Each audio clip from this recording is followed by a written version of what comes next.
All right, everybody. Oh, sorry, I need to turn on my screen here. So, welcome again to another episode of Starting at Zero. Right? So, I know it's a little dark in here and the way the lighting is. I'm sorry about that, but this information is more important than seeing my pretty face. So, and if you hear my kids in the background, I am sorry. But let's get onto it. So, going forward, that with the starting at zero, this is super important information that we need to know. So like before I said that we need to increase our income as much as possible. And so Grant Cardone has a rule. He spends 95% of his time focusing on increasing his income and 5% of time on his expenses. He goes pretty much, what can I get rid of? Okay, pulls out, doesn't look at it again for the next, let's say, a month. But then the rest of the month he is focusing on increasing his income in increments if possible. So let's get into it quickly. Share my screen. Nope, not wrong one thing. Sorry. There we go. So I got come here, share this. All right. So quick thing, Biden's tax proposals. Oof, increase the income taxes. Well, that means we have to pay more in taxes. That's just going to be phenomenal, right? Not really. Reduce the 401k tax benefits for the higher income earners. That supposedly won't hurt most of us, but you never know. It's a rumor that could be for everyone, but right now it was just they're considering higher income tax earners. Roth conversions will be scrapped. So if you have a 401k and you go to another job, instead of rolling it over to the next job plan, you could do a backdoor, or you could do a Roth conversion, which means you pay all the taxes and then you put into a Roth, right? And then you get tax free. Nope, scrap, gone. If you do backdoor Roths, if you were a higher income earner, you do a backdoor Roth, boom, that's gone. Dramatically increase the capital gains tax. So when you sell off your investments, you pay a capital gains tax plus your federal and your state income taxes. So that's going to be bigger, and it says drastically. So I don't know if it's going to be 5%, it's 10%, or even 30% increase on the capital gains tax. Definitely don't want that for us little guys. Increase estate taxes by 50% plus. So I don't know if that's increasing it to 50%, or if it's going to, or more, a little more, let's say 60% on the estate taxes, or if it's going to be something along the lines of 50% from where it's at right now. I really don't know. So that's why I left it where it's at. Increase of corporate tax of 21% to 28%, a 33% increase that they're considering. I'm not going to go into the rest of this stuff because that's might go into political realm. We'll just leave it at that. So this increase of corporate tax from 21% to 28%, 33% increase is going to affect us a lot. It's actually going to affect this $15 an hour thing here, saying, hey, you got to increase your wages. And it's going to help a little bit because of that, for that 15%, that $15 minimum wage. But then also it's going to, because it's like, would I rather pay someone $15 an hour, or would I rather pay the government 33% increase in taxes? I would rather the 15%, $15 an hour person. So I'll probably hire a few more $15 an hour people, which is fantastic. But then at the same time, that takes the tax bill from the corporate and put it onto us. Screws us over. There's more to it that I don't want to get into. That's way too much. But if we're trying to save money, and we have our grandparents or our parents having an estate that they have planned to give to us when they pass, that's going to be huge of the increase of 50% increase, or up to 50%, whatever it is going to really cause a lot of issues. So if they have $1 million, let's say it's going to be a 50% estate tax, not a 50% increase from where it's at. If it goes up to 50%, and also you go, oh, instead of giving you guys, let's say $850,000 from the million after taxes, the state tax of $1 million on $1 million, it's going to be going down to $500,000. Ouch, that's huge. And the bad thing about that is, after that increase of estate taxes, and you get hit with income tax. A lot of people don't realize this. If you have an inheritance of 100,000, 300,000 of $1 million, on a going through probate, and then it comes to them, guess what happens? You got to pay income tax on that. Ouch. So you go from, let's say let's say you're one of the lowest tax on the lowest tax run, and all of a sudden you get this $500,000 of inheritance. Now you're all the way up in the when the higher, like 37%. You go from, let's say 12% all the way to 37%. Ouch. Ooh, that hurts really bad. And it's not on, oh, I gotta pay 37% on the $500,000. It's nope. I got paid the $500,000 taxes on $500,000 and 30% on my normal income of my job. So you get hit twice, and it sucks. So there's better ways we can talk about on that. The Roth conversions, I really hate that being scrapped. Reduced 401k tax benefits for any, I mean, the higher income earners, everyone will think, oh, that's no big deal. But guess what? It most likely is going to filter down to us at some point in time. Always happens that way. The increased income taxes, it's going to suck. If you got to go up another 5%, 10%, it's going to cause a lot of issues. My 3% raise at work is not going to be doing anything for me now. Well, because I'm getting taxed on it. Well, 3%, let's just say you got a 70-cent raise at work. Well, now that 70% raise, you got to pay an extra 10% in taxes. So you take, so that 70% or the 70 cents times the, well, let's just say 40% taxes on that. Ooh, ow, that's quite a bit, isn't it? Say $1. You got to pay $1, you get $1 raise. Ooh, yay, an hour. Nope. Guess what? 40% of that is going to taxes. So that's huge. So we got to know that, so we know where we got to go. And so we got to focus on not our expenses like taxes and always whatever. It was focusing on that income. We need to get that income up as fast as possible, especially since we're starting at 0 and we don't want to be poor. Rule of 72. I'm just gonna, so if inflation is at, and also it's, I should put this in here. Where's my, there you go. So if we go like this, if rate of return of your ROI is at blank. Let's put a little bit positive, right? Your investment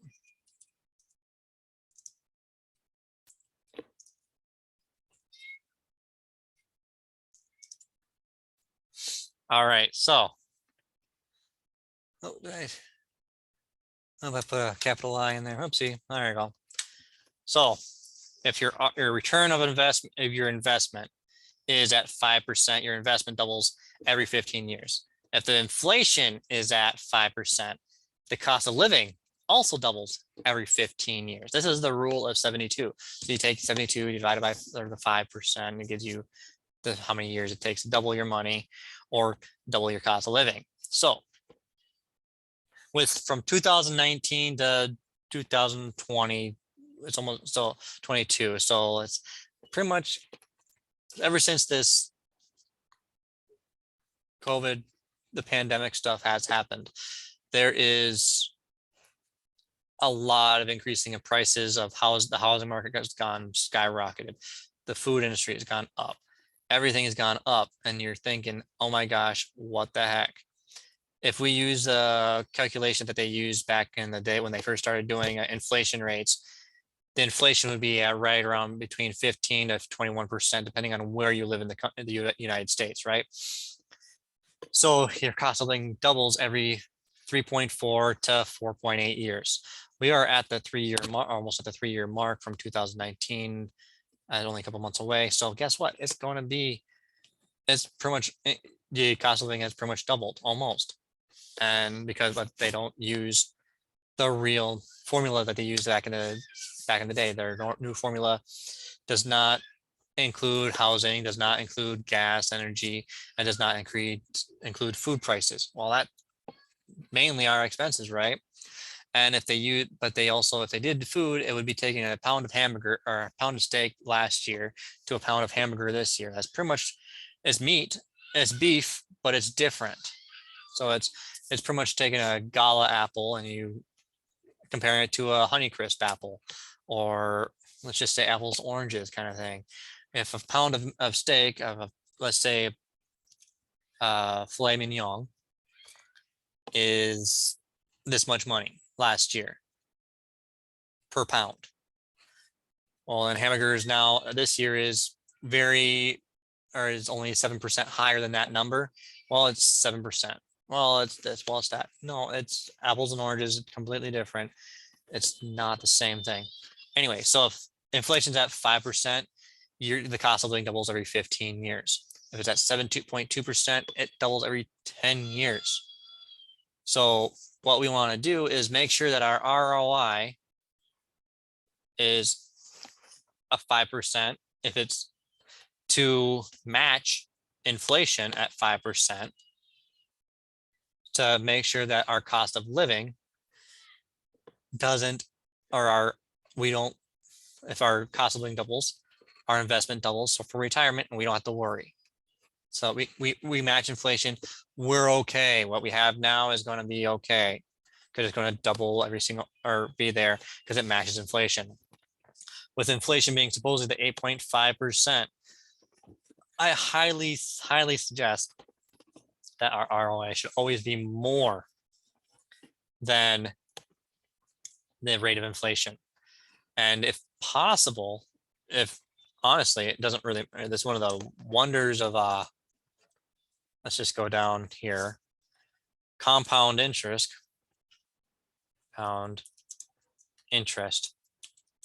is considered the 8th wonder of the world by Albert Einstein.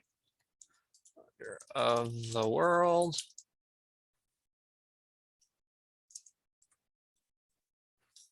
I can't spell it, eh? Bert.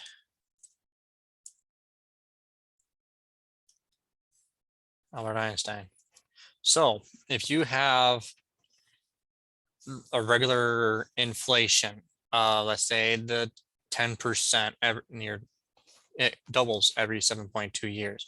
If you have, I don't remember exactly the exact numbers, but if you have a 5% compound interest and it compounds every single year, you will beat the rate of inflation at the 7.22 or 10%. If you, I mean, it's, I like to think about it like this. So I got $100. All right, let's just do this properly. I get paid, so let's just say $100,000, right? We'll just do the math here. Actually, let's use a calculator here. Where is, let's just do a calculator.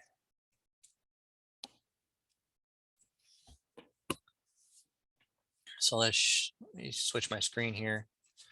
Oh. Stop share, share screen, calculator, right? So I'm going to get $100,000. Oh, come on. Right? And my interest rate is, say, so times 5%.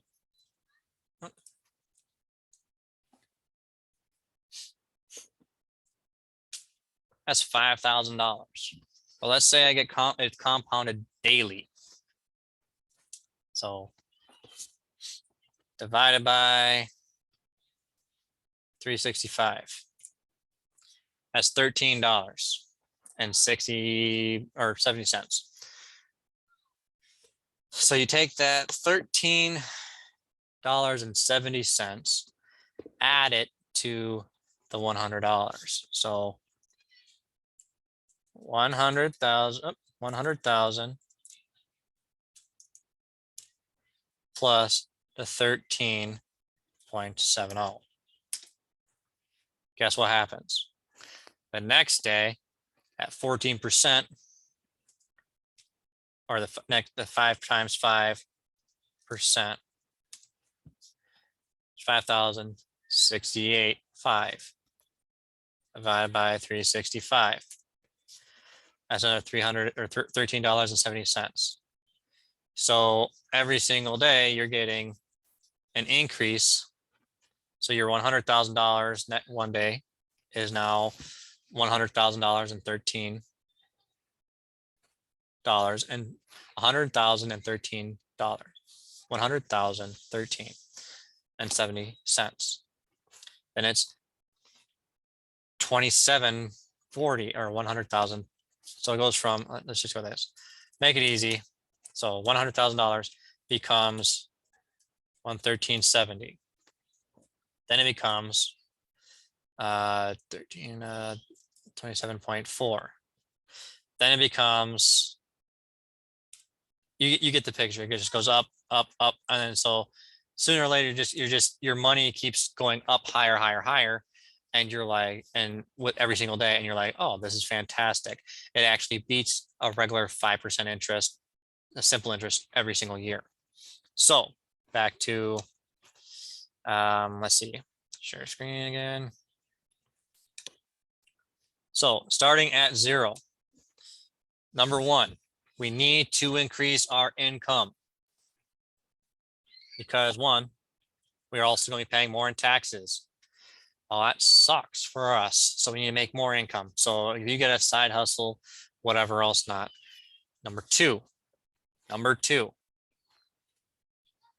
the one thing that I want to talk about is instead of investing in a 401k, because we don't know what the increased tax rates, the increased capital gains rates, all that stuff, we don't know who's president and by the time we time to retire. So what I would suggest, gotta stop share so I can actually, so if I would suggest is buy something that is going to be guaranteed tax-free to your family, right? Because we don't want the capital gains tax. We don't want the estate taxes. We don't want to increase the tax burden on our loved ones. You don't want to do that. So instead of a 401k, I would suggest that you get a better policy. Let's say I'm going to have, if I start at 20 and by the time I hit 65, if I maxed out my 401k contribution, let's say I'm going to get $500,000 or $1 million, right? $1 million. All right. What if you don't live to 65? A little morbid there, I think. Yeah, it is morbid. But if you don't live to 65, you screwed your entire family. Well, that's what life insurance is for. Yeah, I get a term policy, but you're paying extra money on that. If you get let's say you're at 20, you get a 30-year policy. So by the time it's up, it's 50. Your lifespan is, you're at 50. All of a sudden, boom, you get hit with a bigger. You want, oh, I need to increase. I have to keep it. Well, it's going to cost you way more money. What are you talking about? Crap. Let's say it doubles from, say, 100 or $50 a month, and it goes up to 200. Let's just say it goes to, no, can't say that. So 57-year-old could have gotten 250 for 250 a month, about $500,000. Anyway, so let's just say it went up from $50 a month to 150. So it went up $100 a month. You're like, my budget doesn't, I can't do that with my budget right now. I'm screwed. So I got to cut my life insurance down. So we're screwed there, right? No. What if I know Dave Ramsey says whole life or permanent life insurance is the worst thing. He doesn't know what he's talking about, even though I sell insurance. You understand what insurance used to be, but it's changed so much. And there's something called a 7702A tax plan, or it's a retirement plan. A 401k IRA is not plans. It's a IRS tax code. So retirement is a tax code when oh, 401k plan. That's a tax code plan for retirement.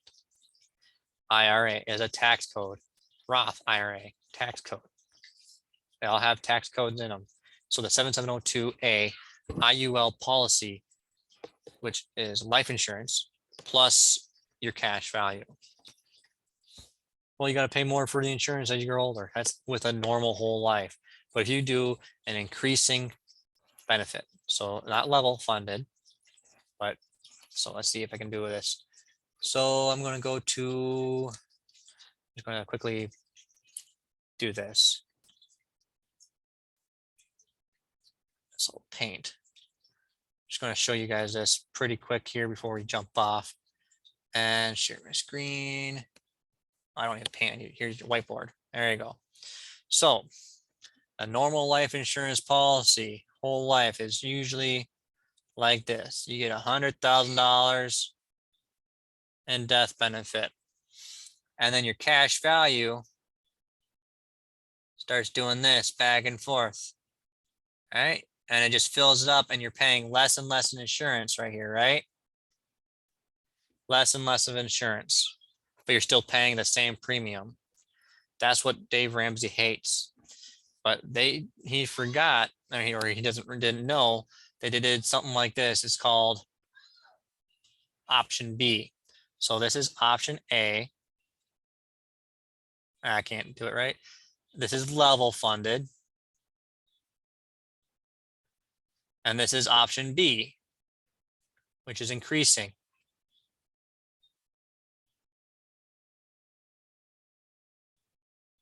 All right, now who cares about this?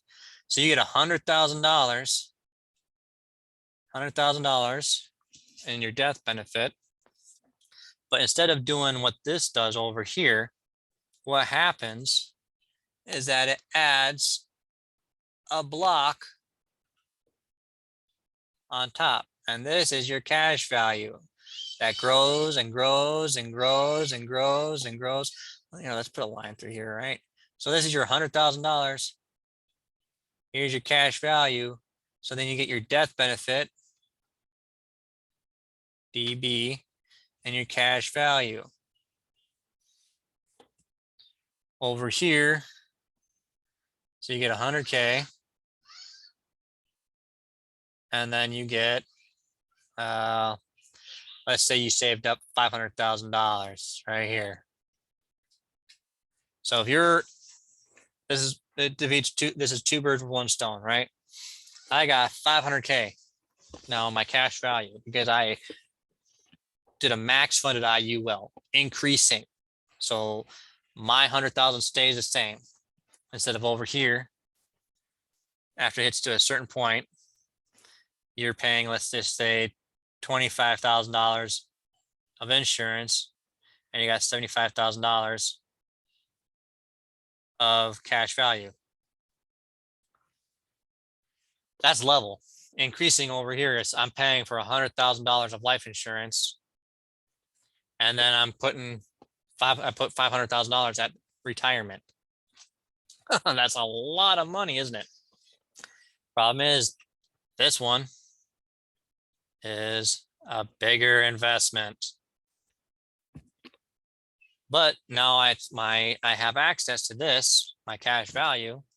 I can take loans from it to help pay for whatever. And then, or guess what? You can do what the rich do. I'm going to take let's just say I'm going to take $500,000. See if I can, let's erase or refresh. Here, clear all drawings. So I got $500,000 in my tax, or am I here? I'm not going to do a 500,000. I'm going to, let's say I have $100,000 and I've been putting into it for years and my parents put into it for years. I got $100,000, right? I can take it 50%. So I'm going to take $50,000. Wow, I can't, it's not even allowing me to do this, right? Okay. So $50,000. I'm taking it out of I'm putting a loan, like a HELOC on my real estate. My money is still in my policy, getting, just say 4% to, why is my computer doing this now? 10% earnings. So if I'm earning 4 to 10%, I take $50,000 out. I invest it. So I invest it somewhere else. And I get let's just say some real estate. Just REI, real estate investment, which gets me a 15% return, right?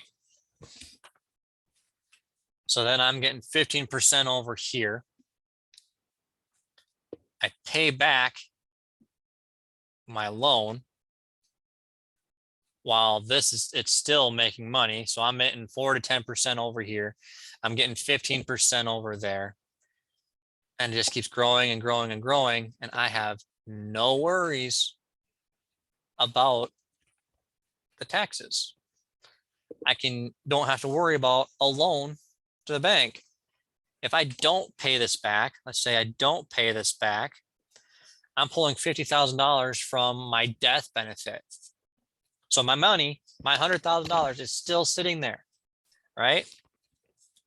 Making me 4 to 10%. Compounding. So it helps beat inflation. I have access to it so I can make more money later on. So this is a super important. When you're starting from zero, you got to think smart. Warren Buffett says the rule number one of money is to never lose money. I don't want to lose my money. So what I'm going to do, instead of putting it in a 401k, instead of putting it into an IRA, which goes up and down with the market, I'm losing money. I mean, it's dropped over 30% so far this year in 2022. So over 30%, I've lost 30% of my money in my 401k. Ouch. I don't want to do that. So I want to do an index. So if it loses money, my money stays right here every single year. And then it resets every single year at this point. So it's dropping and then restarting down here. The people who start here before the drop, and then the market drops down here, and we're still here. We start here. We start here while everyone else starts down here every year when it resets, and then it goes up. So we're always going to be ahead of everyone, right? It's going to be, it's awesome. But I'm not losing my money.